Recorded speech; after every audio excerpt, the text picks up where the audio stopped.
Today, we've got a guest with us that's going to be talking about SEO, search engine optimization. She's a podcast host, she's a speaker, an educator, and she's the founder of Keystone Click. So first, let me introduce Lori Highby. Thanks, Kurt. Thanks for having me.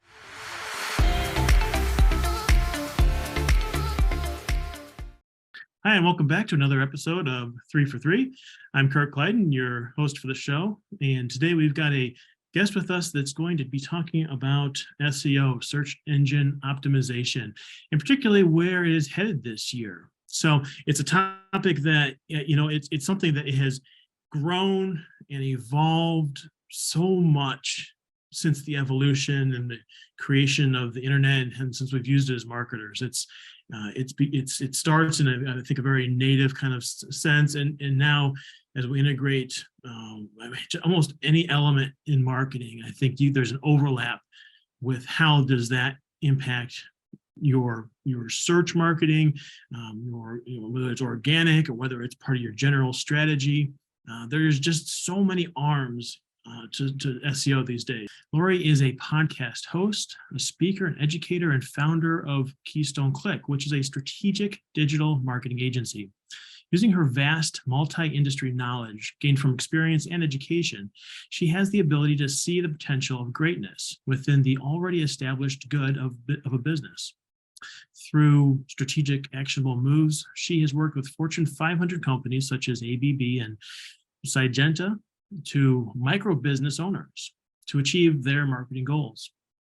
Lori carries her energy and drive into her professional engagements in order to empower and educate other fellow lifelong learners.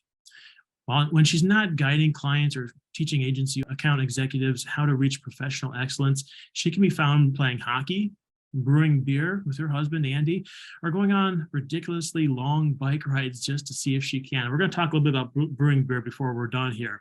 But Lori, welcome to the show. Thanks, Kurt. Thanks for having me. I'm excited to talk SEO and beer brewing. Why not? Some of our clients know that we've got a history of brewing our own beer here, and I'll share some anecdotes about that in a little bit. But Lori, tell us just a little bit about when it comes to SEO, why? What drives your passion and your excitement about this topic? Yeah, I started doing SEO before that was an acronym that people actually were familiar with back in the, I would say, very early 2000s. Old school SEO was putting Britney Spears in your key tags, keyword tags, because everyone was typing Britney Spears into whatever search engine. I mean, Google wasn't the main player at the time. That was one of about 15 major search engines back then. But the reality is, Google is the one. I mean, they've got roughly like 95% market share, that fluctuates every couple of days, but they still kind of hold the power. And two, Google is it's just a regular adjective now, it's just an action word. I need to Google that. We've all kind of, our habits nowadays are, if we have a challenge, if we're looking for something, the first thing that we do is we open up a browser and we type in whatever that phrase is that we're trying to solve a problem for, or just educate ourselves on.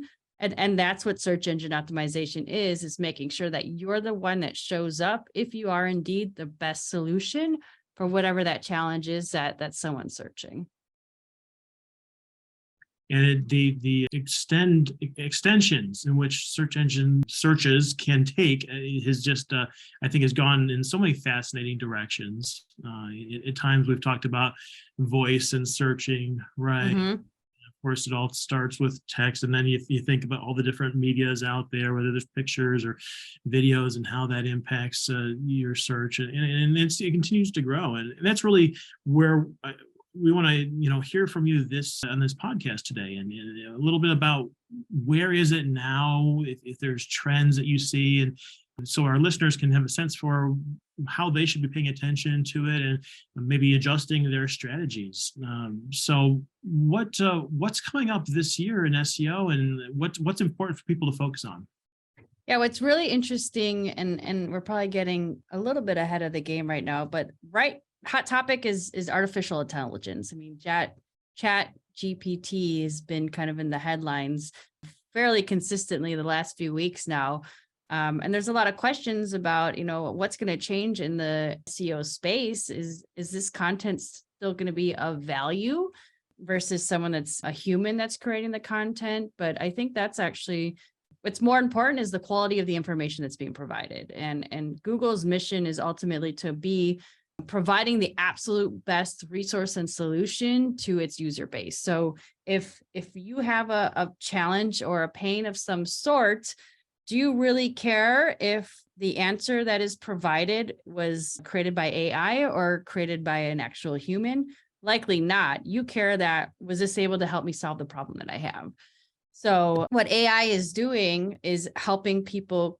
It's sourcing information from all the other buckets of information that are available on the internet to help either condense or refine the type of message. So there's a positive in that, but it's also helping individuals to craft the type of content that they know people are searching for. So there's definitely some pros and cons of that. But going back to the big picture of SEO, it's not just AI. I mean, you mentioned voice, and that's extremely powerful. We've all have some sort of experience with voice in our life right now, whether it's Siri or Alexa, or Google or whatever the device is. And if you ask a question, what's happening is really that first result is the act of any sort of search engine activity. So it's no different than you typing that question into a browser.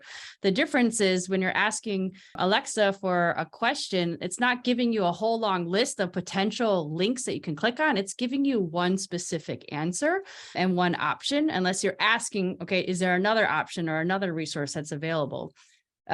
So the difference with voice as opposed to just like a desktop or mobile search is the one result as opposed to 10 results on the first page. So as we're thinking about as we're recording this, we're in the early part of 2023, and where we're headed this year is, if you're talking to someone here, if we're speaking to someone that has maybe like a baseline understanding of SEO, is there a recommendation to say, should I be thinking about voice? Should I be thinking about AI? Is there something that you would say, all right, you just started in on this and you're trying to get your strategy in place. Where do you go from here? What do you need to invest your time in as far as some of the new technologies or new ways of thinking about it? Sure. So I wouldn't get so far ahead on what's the shiny object right now, what's new and fancy. If you're just getting started with SEO, you really need to focus on the core principles. And it's what's happening on your website and what's happening off your website.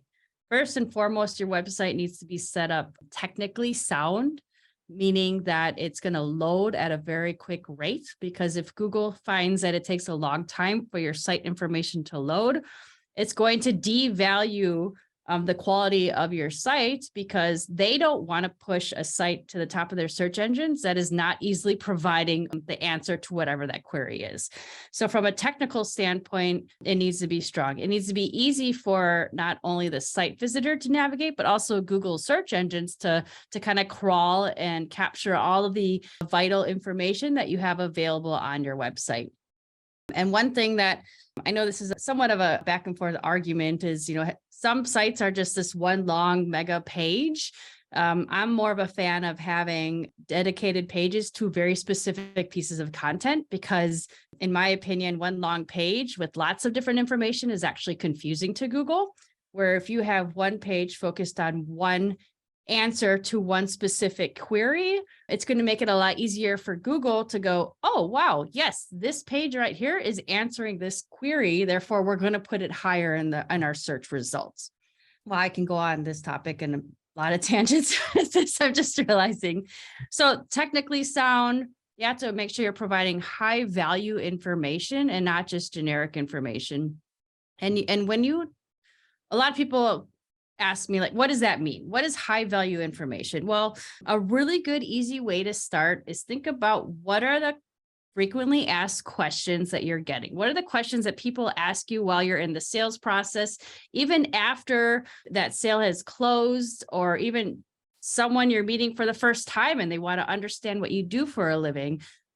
Answering all of those questions on your website in the form of valuable content is going to help you rank higher in the search engines because you're providing value. You're providing information to someone's question, which if someone's asked you that question, chances are pretty good they've typed a very similar question into that Google search as well. So technically sound, it's got to be a clean user experience for the site visitor publicly, which will equate to a clean experience for Google spiders to navigate and find all of your content. And the information needs to be of high value as well. That's on your site. Off your site, you need to look at the types of content and links that are going back to your site. So this has been something back and forth. The page rank used to be a really big factor. The value of the link pointing to your site. It's not necessarily a public thing right now in the software, but it still has a lot of significance and kind of the behind the scenes of the Google world. And basically, it used to be that the more links you had, it was kind of like a popularity contest, the higher the chance that your site is going to be ranked in the search engines. Well, Google's way smarter than that now, and they look at the value of the content related to the information that's on the page that is ultimately linking back to your site. So if you have information on a site like a .gov site or a .edu site, those are already high value, credible sites, and they're linking back to your site. Google's going to say, wow, these very high trusted sites are linking back to this site that has this type of information. Therefore, I'm going to raise them higher in the search results if this is the type of content that someone is searching for. So there's a lot of factors that you want to look at off-site, what type of sites are talking about you, and make sure that they're in a positive sense as well.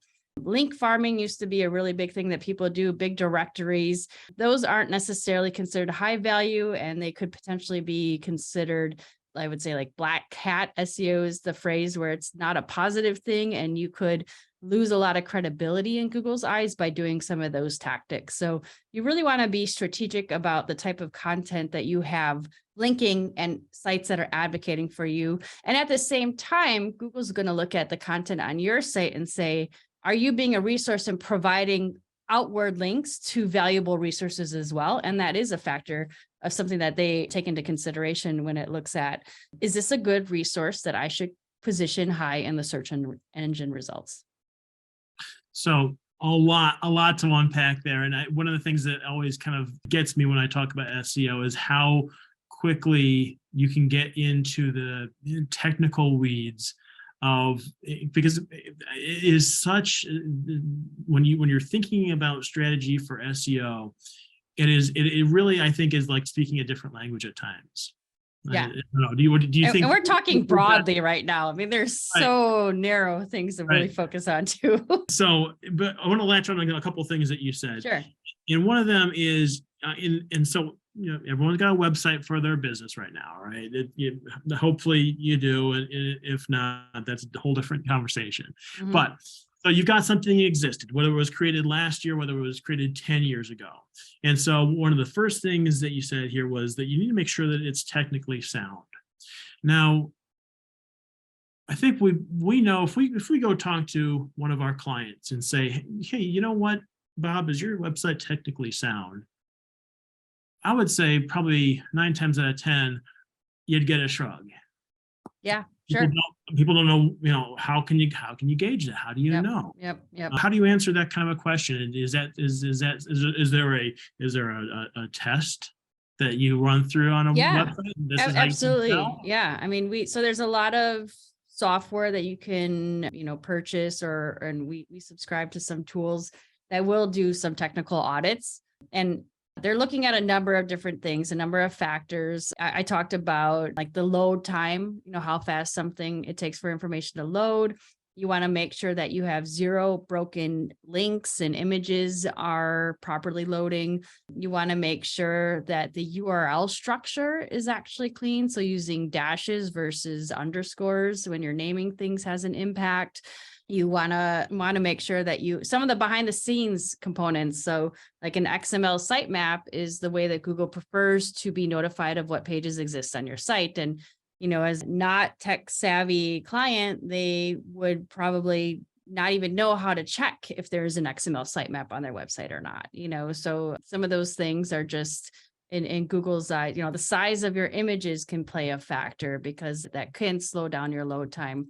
The depth of the code versus public text ratio can actually play a factor as well. So you want to be kind of as tight with your code, meaning you don't want it to be too heavy because you want to Google's really interested in just seeing the public facing content, not so much how the site was built. So some sites can be really heavy on the coding side, and there's ways to reduce the weight of that with different coding practices. So that's just a small sampling. And I'm sure most of the people listening, that's a lot of stuff is over their head right now. So I don't need to go deeper into the technical stuff. Well, maybe what it's important to note here is that, I just said that we're here in 2023 recording this. Someone could be listening to this in 2050. Sure. 27 years down the road, this could still exist somewhere online somewhere. And everything that Lori just said, it could have, the game could have completely changed, because we know, 20 years ago, it was completely different at that point. So all of these specifics are subject to change, whether it's tomorrow or any period down the road. But maybe here's the key is, how often does someone need to perform that type of an audit to make sure that their site is still technically sound? Is this something that you need to do every year, every month, every 5 years? What would be your recommendation? Yeah, I would say that's something, when the site's built, make sure you're working with a trusted web partner who understands SEO, because a lot of times you've got developers who are fantastic at what they do from a development standpoint, but they don't necessarily understand the intricacies of how their heavy code impacts their Google search engine rankings. So working with a partner to make sure it's done the right way. But the technical side of things, for the most part, as long as you're not making major changes to your website, they should be good when, as long as you're, for the time being, so you checked it, things are good. Checks, all the boxes are plus marks or, positive. So they should maintain that way, unless there's significant changes happening, like factors that Google is looking at that are different, or sometimes, and this is something that a lot of people don't necessarily consider. You mentioned, like, some people have websites that are 10 years old. Well, think of the browsers have updated. So if your website is not compatible with the current browser technology, that could be a negative mark for you, because your site may be loading slowly or not loading properly because of the updated browser technology. So I would say if major changes are happening with Google browser technology, or even your mobile device technology is changing significantly, those would be good benchmarks. So maybe an annual audit would be good from that standpoint. But that's just on the technical side. I would say SEO in general is an ongoing game. It's not a one and done project. Right. Yeah. So you talked a little bit about links to your site and the quality of links to your site, and that some of this element of SEO is still relevant, but some of it's not. As you mentioned, some of it's considered black hat. Where do you rank the incoming links to your site as a priority when someone's trying to increase the optimization of their site? Yeah, I would say that's kind of a secondary focus. And the number one focus should be on your website, the quality of the content that you have on your site.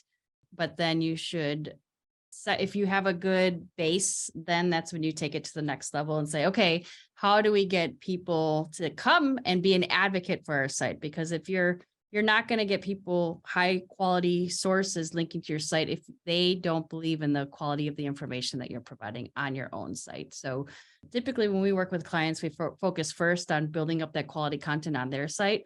And then we may shift from, okay, instead of writing 2 blogs a month on your site, we're going to write 1 blog a month on your site, and 1 article we're going to submit to a publication, because that's a high value trusted source. And then they can get a link that pushes back to your site down the road. So that's a strategy. Guest blogging on other people's sites is a strategy. Any sort of media exposure, especially high value sites, Forbes, Inc., some of those would be really good to increase your backlink trust factor. The other thing that I think a lot of people don't necessarily realize is social media is a really powerful way to get backlinks back to your site. So if you've got a great article on your website that's adding value, post the link to that article on all of your social media channels and do it. You don't need to do it once, you can do it multiple times. But you talked about this briefly, Kurt, is that, SEO isn't just what's happening on your site, it's kind of the whole ecosystem in the digital space. So everything that you're doing, including social media, is going to be considered a link back to your site. If you upload a video to YouTube, you can add a link in the description that kind of says, here's some additional information about this topic, and it goes back to your website. YouTube is an extremely high, powerful, high trusted website, and it's owned by Google. So why would you not take advantage of that type of activity, right? Yeah. Yeah, that's that's something that I don't think I've ever really even considered, how much you can control that. I think as we think about external sites linking to your own website, you're thinking of maybe getting in front of a Forbes or a Washington Post and saying, hey, can we reference this, or getting some Sure. sort of external source out there. But it sounds like there's a lot of control that we can have over those links. It's just a matter of making sure that you're crossing off all the boxes and going through everything that you can control. How often do you see that there's a lot of maybe a treasure trove of content that's just not being used as much as it could be? More times than I'd like to admit, unfortunately. And then, I think this is one of the biggest mistakes I see companies make is they have a wealth of information and they have a ton of content. They don't really know how to strategically maximize it to help them achieve their bigger picture business goals. Another fun tactic, trick, or whatever is, if you are really focused on, I want to be at the top of Google for this very specific phrase or word or whatever it is, type that in and then look at who is showing up in those top results. And you can look at what type of content is on that page. What is the word count on this page? But you can also see with some of the software that's out there, and even within Google to some extent, who is linking from their site to that specific page. And you can try to see, strategically, can I also get this site to link to my site, or what other sites are very much similar to this site that I can try to create a, strategic partnership or alliance with from a linking standpoint. Yeah. That it reminds me of a point that I feel like when you want to master SEO, it's all about the tools. There are so many out there that can help you research, that can help you collect data, that can help you see what your competitors are doing. And we as professionals within the industry have a pretty good grasp of what those tools are. And I say that for myself because I know that you are bounds above where I am in the SEO game, and you probably have a real good understanding of the spectrum here. So we're like the Batman. So Batman has his utility belt, right? Sure. Oh yeah. We've got our own tools and utility belt for SEO. And so anyone listening out there, they are at some scale of knowing where some of the tools are. They may have a few in their pocket, but they may not have the full array. Which I think leads me to the question: when is the time for someone to say, this is more than I have the tools to be able to accomplish what I need to do?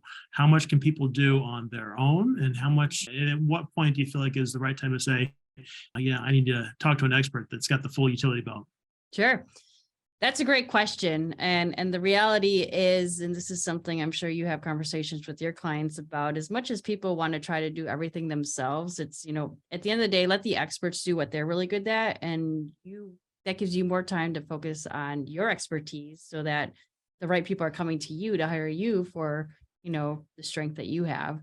But when you're trying to, because of the fact that this is an ongoing activity, if you're going to be committed to doing this consistently, which is an area I find a lot of businesses, they go in strong for 2 or 3 months and then other things become a priority and they lose the momentum, which ultimately does not help them very much. It hurts them more than helps them. So if you're committed to being found can at a high level in the search engines, and you realize that I don't have the time to do this on a consistent basis, that's when you should reach out to a partner to help them do it the right way for you. Lori, what's the status of keyword research in 2023? How are you approaching it, and how has this maybe changed as you've seen this as a professional? Yeah, I'm happy to share our process. No secrets here. It's a mix of it's an art and a science. That's the best way to position it. So from the science side of things, we've got the tools in our toolbox that we leverage that we don't just focus on one. We use a couple of different tools that give us different data points. Some of them are giving us the types of questions that people are typing into the search engines based on a very specific phrase. Some of them are showing, we just type in the competitor's website and we get to see the whole universe of all the words and phrases that the competitor is showing up for. And some of the software the tools that we have is just showing us really what's wrong from the keyword density of a page. So how many words are on our site versus our competitor's site. So we dive deep into the competition quite a lot. But more so the art side of things is we actually will do customer interviews on behalf of our clients. And we want to hear them saying, so if I'm saying to you, what are the questions that people have asked you? You're making assumptions then. You're just thinking about what you think is important. But if I have the conversation directly with your customer and talking to them about, so why did you decide to hire Kurt? And what challenges did you have? What were your pains? And hearing them talk in their language actually gives us a lot of golden nuggets for the type of language that they're using, as opposed to what you think your industry jargon is. And I think that's a big mistake a lot of companies make, is they just focus on the industry jargon, not realizing that their customers don't speak that same language. So it is a mix of that art and that science to make sure that we're capturing the right phrases. Now, you asked me a little earlier about the frequency to kind of audit the technical side of things. And I would say, as I said, I would say a year is a good plan of attack.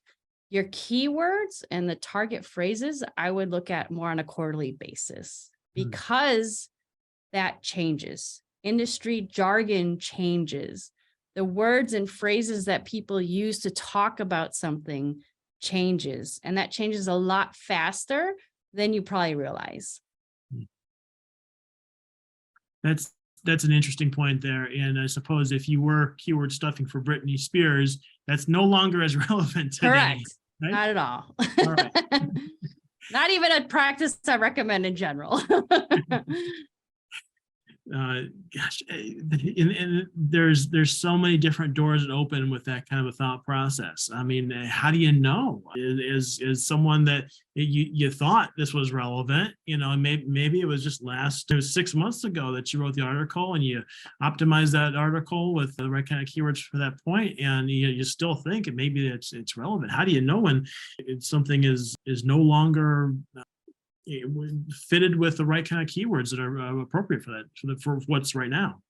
Yeah. And that's why you have to stay in touch with your customer and really pay attention to the words and the phrases that they're using. Look at the messaging and the emails that they're sending you. And if you understand that this is how they're communicating, this is likely how they're also typing things into the search engines as well. Mm-hmm. The other point I want to make about just keywords in general is understanding the customer journey, because that search query tends to start really broad. And I've got this challenge and I have no idea where to even start, and then once you start reading and educating yourself, you start to narrow that search query down a little bit. And then you realize you have, 2 or 3 options that you're weighing. And then you kind of go a little bit deeper, educating yourself on those options. And then most of the time there's some sort of video that's involved with people making a decision and educating themselves. The next phase is typically the users reading reviews. What has the experience been working with this company, buying this product, eating at this restaurant, whatever it is? We're reading reviews. So you have to think about that journey experience as well. And then we're asking our peers. Facebook has a whole seeking recommendations as part of that experience. And they want to hear what everyone else's experience is, even though they've just done all of this research on this. And this is for B2B and B2C. So you have to think about, and you want to make sure that you are showing up as a valuable resource at all of those stages, from the really broad search to the weighing the options, and even a video to educate yourself. So I'm gonna reinforce video on so many levels. Again, YouTube is owned by Google. And how many times do you type something into Google and a video is one of the results that actually shows up? Mm-hmm. Your goal with search engine optimization is not to just have one link that shows up, but you want to take over that whole page. You want an article written about you from a different site. You want your website, you want videos, you want your social channels. You want to be the one that controls that entire results page, not just get excited because you have one link on the first page of the results. Well, this may be a good time to recap a little bit for folks listening to this. And I think we've gone through maybe 3 different phases or stages of SEO today. The first one is making sure that you're looking at your own website in a mirror and make sure it's technically sound, that it is checking off the right kind of boxes just as before you start into other things out there. Maybe the next step here is making sure that you've got maybe you've got a reminder on your calendar of, okay, it's been 3 months, 4 months since I looked at my keywords. Time to just take a peek at them again, make sure that they are consistent on here.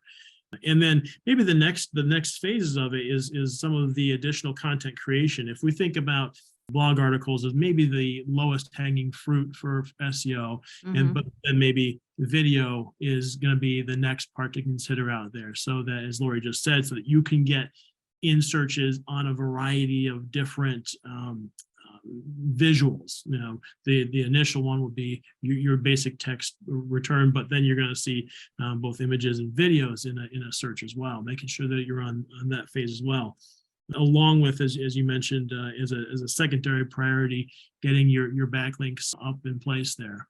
And to my perspective is I know we laughed about how many times there is so much information that businesses, organizations have that they are just not utilizing. I bet there's a lot of that could be low-hanging fruit that you could just go ahead and do that and get that off your plate. Totally. Yep. Absolutely. Well, yeah. I think you hit it all spot on. That's enough of a checklist for me for the next year. I know my business, and I think that's probably a lot of great information for people to take and use as they think about their strategies for this year. So thank you for all of that. Sure, absolutely. Well, Lori, as you know, every podcast, every episode of 3 for 3, I end with 3 questions, and we try to test the experts in their own field. And I've got 3 for you. Are you ready to see? I'm ready. All right, let's do this. I'm nervous. All right. Now, Lori, these are all questions that the answers to them, there will change, from time to time. I did find that they were fairly recently researched, but I don't want any of our listeners to hold it against you if you don't get some of these right, because they do change from time to time. But I think they're really interesting, and so take it from that perspective. But my first question here is, what percent of all online experiences start with a search?